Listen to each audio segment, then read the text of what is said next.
I don't know, I just don't like it as much since they, made their portion sizes so small. No, I do like it. It's just, I don't think they have my size. Oh, am I hungry? No, not really. Well, maybe a little.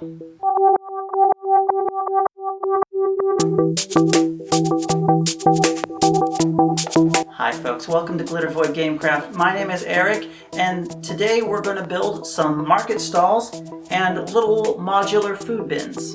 I cannot wait to show you all this build. This was one of those, turned out to be way more work than I wanted it to, and it took so much longer, and I made so much stuff, but I'm so pleased with the way it turned out. This is the piece that really transforms the town square from just another patch of road to the marketplace.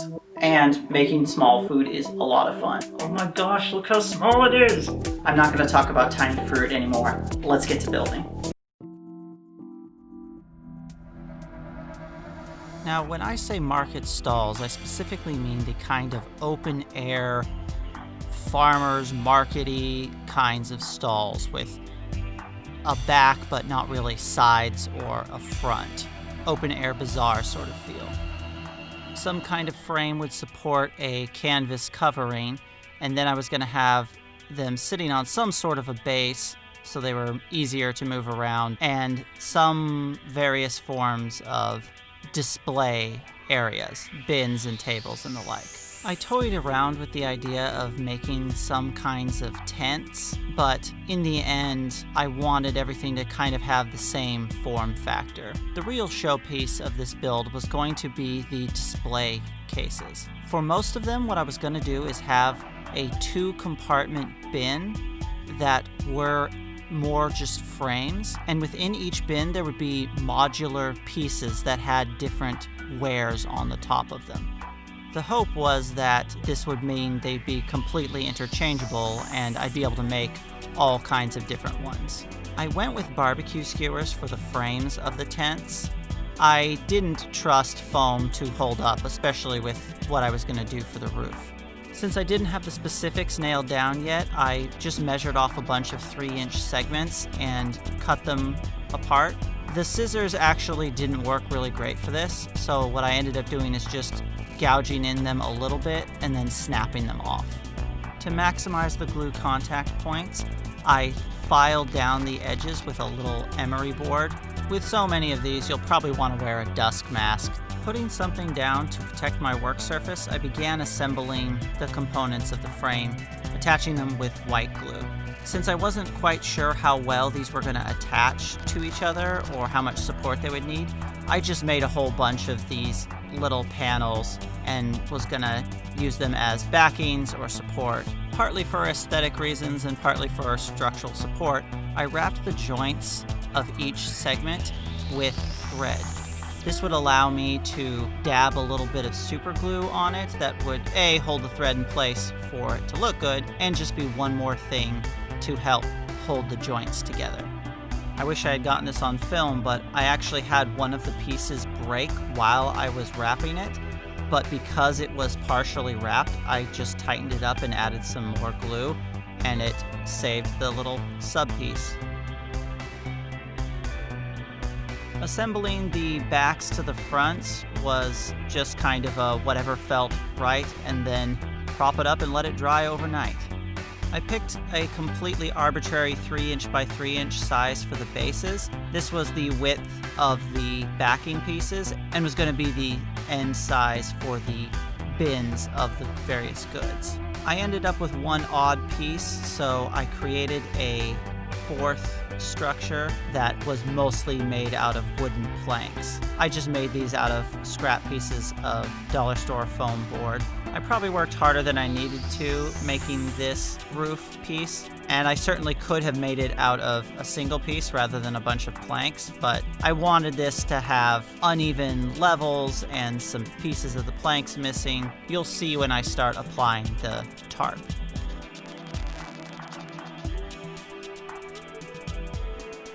The bins, or rather the frames for holding the goods, were just made out of dollar store foam core, approximately 3 inches long and about 1 inch wide, and just under an inch tall. I glued the frames together using hot glue. This actually ended up being a bit of a mistake. The hot glue just glooped out between and caused some issues. It also didn't give me any working time, which was mostly a problem when I got one of the pieces not quite centered, which meant for the inserts to be universal, I was going to have to make them all smaller. To keep things from being perfectly cookie cutter, in addition to the 3 double bins, I also created a table. I would just end up gluing stuff to this.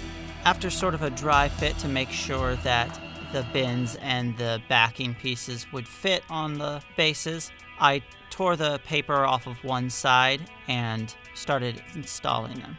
To attach the pieces, I just made indents with the bases themselves and then gouged out a little hole. This actually worked super well and was very stable, so I filled the holes with some glue, stuck the bases in, and made sure I got rid of any excess. The inserts for the good bins were carved from XPS insulation foam. Once I got the size of the inserts down, I was able to just use the top of each piece as a jig to shave it down to be level with the surface. I made more of these than I had bins. I didn't want something this detailed to just be the, oh, here's the static produce bins and here's the static baked goods bins. I wanted to be able to mix and match these as needed.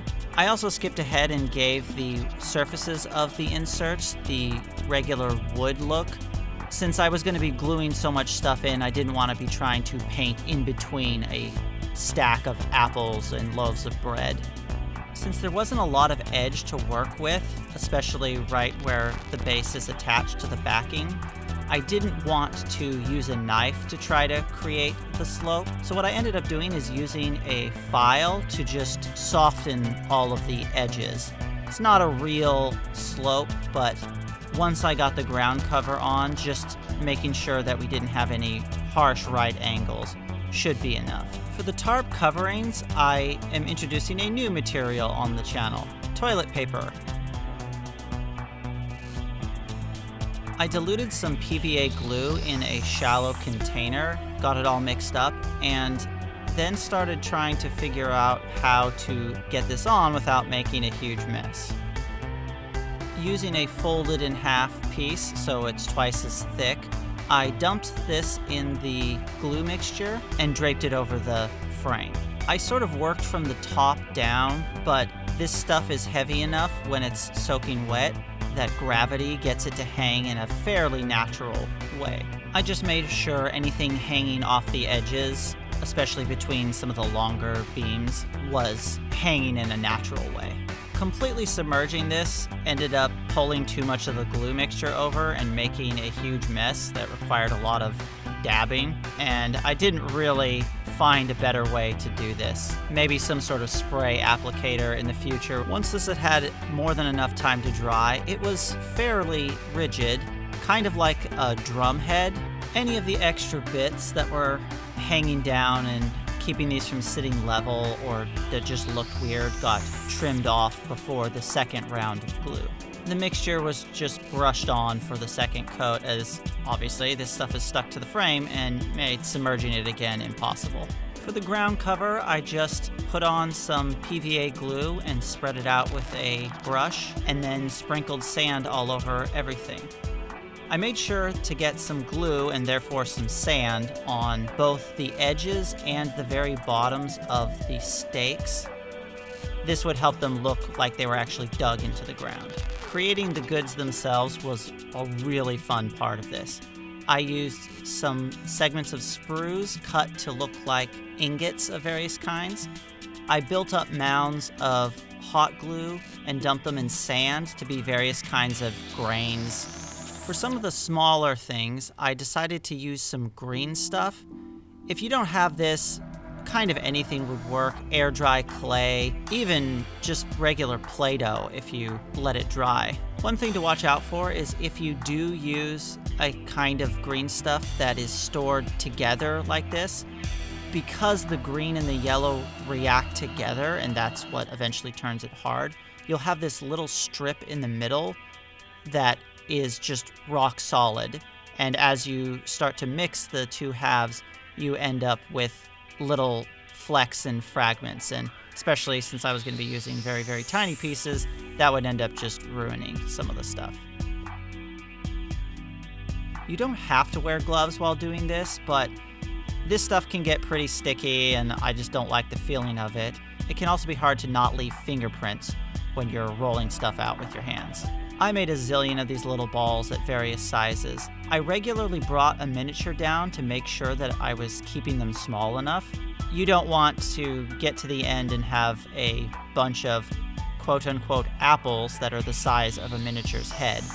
I created several types of bread using cylinders and squished around larger balls of the green stuff. I took some clay sculpting tools, though you could use the edge of a knife easily, and carved in some of that texture that you see on bread that's trying to be fancy and artisanal. And then I made some textiles by forming little rectangles and then draping them over the side of something while it cured. This stuff says it cures in a couple hours, but I usually leave it overnight because I want to make sure that it is completely hard. Then it was time to start gluing some of this stuff on. Since this stuff is basically hard plastic, super glue was my go-to for this, especially for the stacks and piles of green stuff on green stuff. I didn't want these little pieces going away, so these are pretty much solid chunks of super glue between all of the goods. The textiles I attached to the static table so they had an edge to drape off of, and also created some rolls of fabric just by rolling up toilet paper and soaking them in glue. This is one of those projects where you could benefit from the precision of a hot wire cutter, or at least more patience than I had. The sizes of the inserts were kind of all over the place, and some of them came out real easily, and some of them really had to be jammed in there. I'm not too proud to admit it here, but I bit off a little more than I could chew. This is probably the longest time I spent on a build so far in this channel.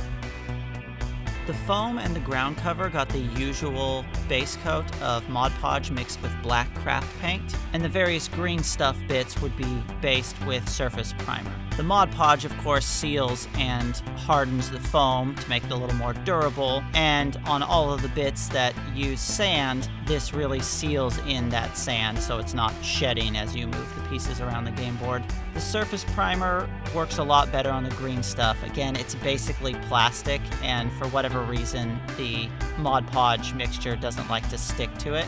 The wood got an overbrush of golden brown, and the ground cover on the stalls got just regular brown mixed with a little bit of golden brown to lighten it up. I wanted this to look like dirt, not mud. As you probably noticed, I didn't do any base coat on the tarps or the frames that are actually made out of wood. This is because the tarps don't need the Mod Podge mixture, and also there's going to be a lot of light colors on them, so I didn't want to be fighting against the dark base coat.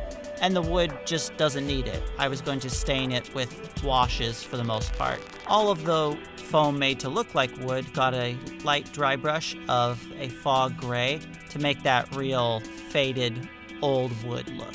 As much as I complain about how much work this was, it was really a lot of fun to paint. I got to go totally hog wild with all the colors, creating dyes and grains. For the washes, most of the surfaces got a coat of the homemade black wash, while the brown was used on all of the tarps and the wood. This caused not exactly an issue, but the toilet paper was not sealed as much as I expected, and it just drank up this wash. I probably used a third of my bottle on what is not a tremendous amount of surface. The other tricky thing was, because there was so much wash just soaking into the toilet paper, it reactivated some of the glue, and parts of the tarp started to flap up and around. Not a huge issue, but I did have to go back in and reattach it with some white glue. Between the wash and the extra glue, this was an incredibly solid piece now. To paint some stripes on a couple of the market stands, I just took some bright colors, though I did tone them down a little bit, and using a wide flat brush, just decided that that was the width that I was going to make my lines. I didn't want to go through all the trouble of going back and forth with a thinner brush and having to do both sides. Just make sure you also get inside and as close to the frame as you can on any of the parts where you'll be seeing it. I painted the stacks of fruits and vegetables using just cheap craft paint, and this was kind of a mess. It took me so many coats to get something that looked not like painted black plastic balls. It was so much trouble that I actually switched to miniature paint for the bread and the ingots. Emboldened by my fine line work in the notice board video, I decided to do the same on the various textiles. The yellow I used for the bread was a little cartoony, so I gave them a dry brush with some light tan and then a brown wash in all of that detail. Some additional splashes of wash here and there, and a final dry brush of suede on some of the bin inserts and all of the stalls, and it was done. Then it would normally be time for me to apply my Krylon matte finish, but I was out of it. And so I had to switch to the slightly more expensive miniature finish. And voila, a cavalcade of market stalls. I'm really psyched with how these goods bins turned out, with their inserts, the interchangeability, and I am also glad that I didn't go with my first thought, which was to attach the frames to the market stalls. The interchangeability, the ability to have one stall with more than one bin and mix and match, it's super duper versatile. It's also incredibly fun to make tiny little food. Tactically, this is also very interesting. You've got multiple things to block line of sight, bins to take cover behind. Real creative players would think to weaponize various pieces of produce. And of course, what is a market without a chase scene atop the various stalls? And honestly, the whole thing looks even better when you're not trying to cram it into the small surface area of a desk where it's in focus for a camera and well lit and all of that. Assuming you haven't stopped watching to run off and make your own tiny wares for your marketplace, I hope you enjoyed that video. If you did, let me know in the comments below and give me any ideas you have for other goods. Strange meats, destructible cabbages, whatever. I seriously had to stop myself because I kept coming up with more ideas. If you found this particularly interesting or inspiring, consider giving it a thumbs up or subscribing to the channel. That really helps me out. Thanks for watching, and I'll see you next time. Do you want, or should I just... No, I don't have anything smaller.